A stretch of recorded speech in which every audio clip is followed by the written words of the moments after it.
Salam sejahtera dan selamat pagi. Kita teruskan lagi sesi PDPR kita, sejarah pada pagi ini, pada bab yang ke-6, iaitu perayaan di Malaysia. Sebelum kita meneruskan berkenaan dengan tajuk kita pada pagi ini, kita lihat dahulu objektif yang ingin kita capai, iaitu pada akhir pembelajaran, murid akan dapat menyatakan perayaan masyarakat di Malaysia. Berdasarkan gambar rajah ini, saya rasa murid-murid pun sudah tahu, sudah jelas berkenaan dengan perayaan yang disambut oleh setiap kaum di Malaysia. Okey, penganut agama Islam merayakan Hari Raya Aidilfitri. Okey, seterusnya penganut agama Hindu menyambut Deepavali, kaum Cina menyambut Tahun Baru Cina dan Cap Gome, penganut agama Kristian menyambut Hari Natal, dan penganut agama Buddha menyambut Hari Wesak. Dan saya yakin kita semua akan merasai suasana perayaan ini apabila tiba waktunya. Contohnya, kita dapat melihat hiasan-hiasan di pusat membeli belah.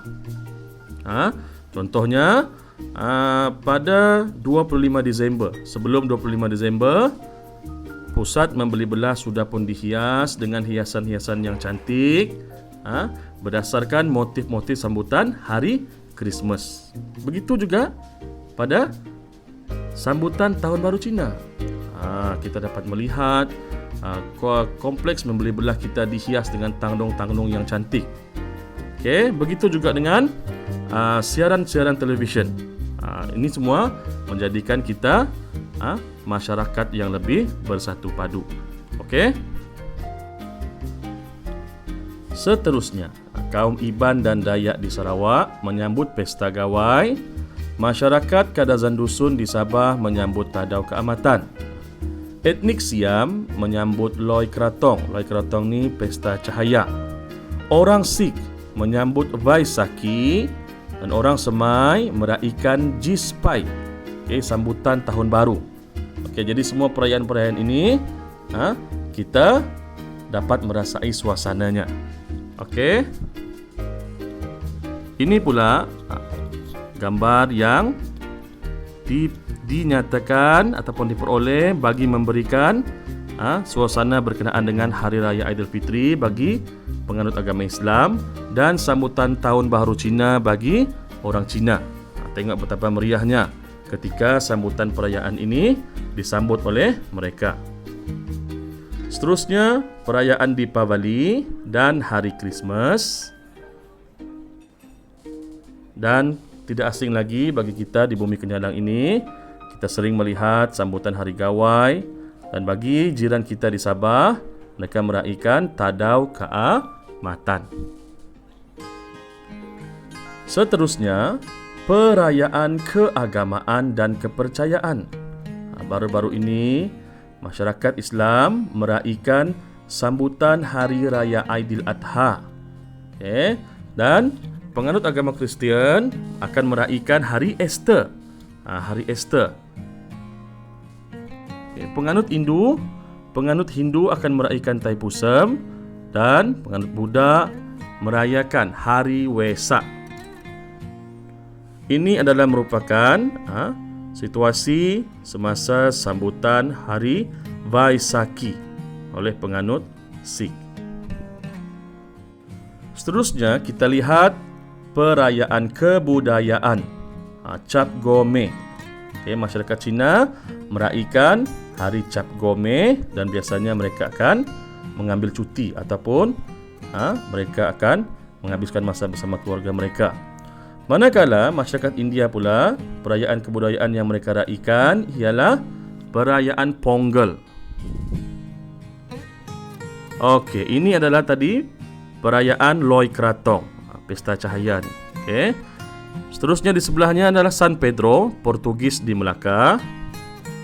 Dan ini pula sambutan perayaan Jispai, Tahun Baru bagi orang asli. Ada persoalan di sana diberi. Cakna Minda. Bagaimanakah sambutan perayaan dapat mengeratkan perpaduan rakyat Malaysia? Saya nak awak cuba fikirkan bagaimana. Contoh situasi kalau hari raya, ada rakan-rakan kita ataupun saudara mara kita yang berlainan agama, yang berlainan bangsa akan sama-sama merayakan sambutan hari raya dengan mengunjungi ke rumah kita sebelum pandemik COVID-19 ini wujud.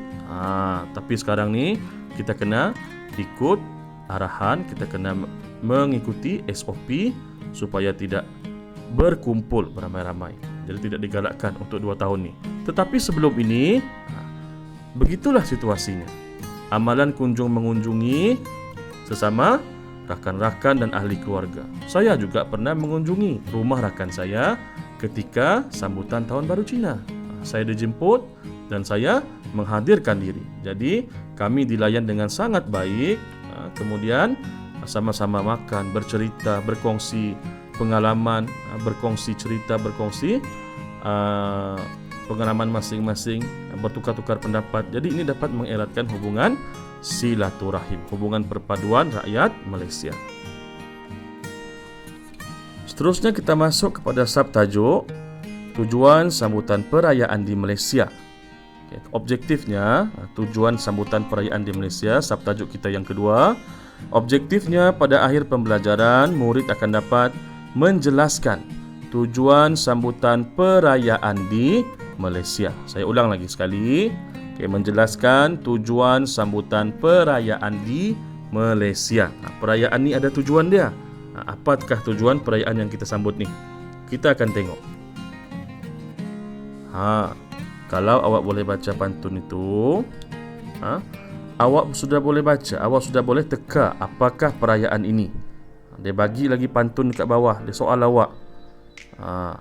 Mandi sunat di pagi raya, berpakaian indah cantik menawan, bertukar juadah sesama kita. Ni sebelum ni, sebelum pandemik kita menyerang. Semoga teguh ikatan persaudaraan. Dah tengok hiasan, ada ketupat, ada pelita. Ini adalah sambutan Hari Raya Aidilfitri. Kenapa cikgu kata Hari Raya Aidilfitri? Tengok 1 Syawal detik dinanti. 1 Syawal ni maksudnya kita sudah masyarakat Islam meraihkan Hari Raya Aidilfitri. Okey.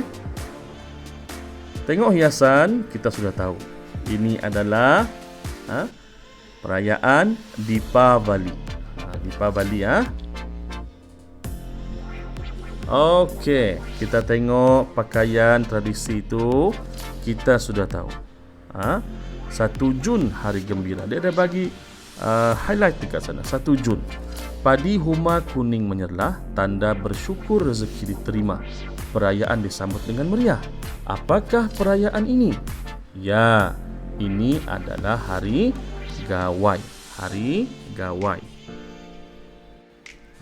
Tengok pula hiasan pokok Christmas. Sudah semestinya Hari Natal ataupun Hari Christmas. Saya sangat suka bila saya masuk ke shopping mall dan dapat melihat hiasan-hiasan yang cantik. Sama ada perayaan Hari Christmas, Hari Raya, Hari Deepavali, Tahun Baru Cina. Saya suka dan saya memberikan peluang kepada anak-anak saya untuk bergambar bagi merakamkan kenang-kenangan. Tak percaya pergi. Kalau awak dah boleh keluar nanti, bukanlah saya suruh pergi sekarang. Kalau dah keadaan dah reda, bilangan kes COVID sudah semakin menurun dan semua kita sudah divaksin. Maksud saya orang-orang dewasa yang lebih 18 tahun, bolehlah ambil gambar dekat-dekat waktu nak perayaan nanti sebagai kenangan. Okey. Sebagai penutup dalam tajuk ini, saya sentuh 2 tajuk dahulu. Cakna minda. Kita tengok persoalan ini. Mengapakah terdapat pelbagai perayaan di negara kita?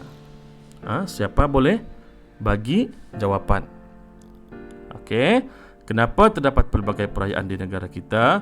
Kerana negara kita merupakan negara yang terdiri dari pelbagai kaum dan agama. Apabila negara kita terdiri daripada masyarakat yang pelbagai kaum dan agama ini, ianya lebih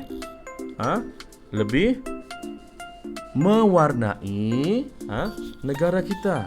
Maksudnya kepelbagaian negara kita itu kita akan jelas terasa. Kita akan dapat lihat sewaktu hari-hari perayaan ini bakal disambut. Okey, tengok kalau masyarakat Cina dengan sambutan Tahun Baru Cina. Orang India tadi dia sambut Deepavali. Semua itu memberikan warna kepada masyarakat kita. Dan seharusnya kita menjaga perpaduan agar perkara ini dapat kita wariskan kepada generasi kita yang seterusnya. Okey. Jadi saya sampai sini dahulu. Okey, kita akan berjumpa lagi pada minggu hadapan dalam mata pelajaran sejarah. Sekian dan terima kasih.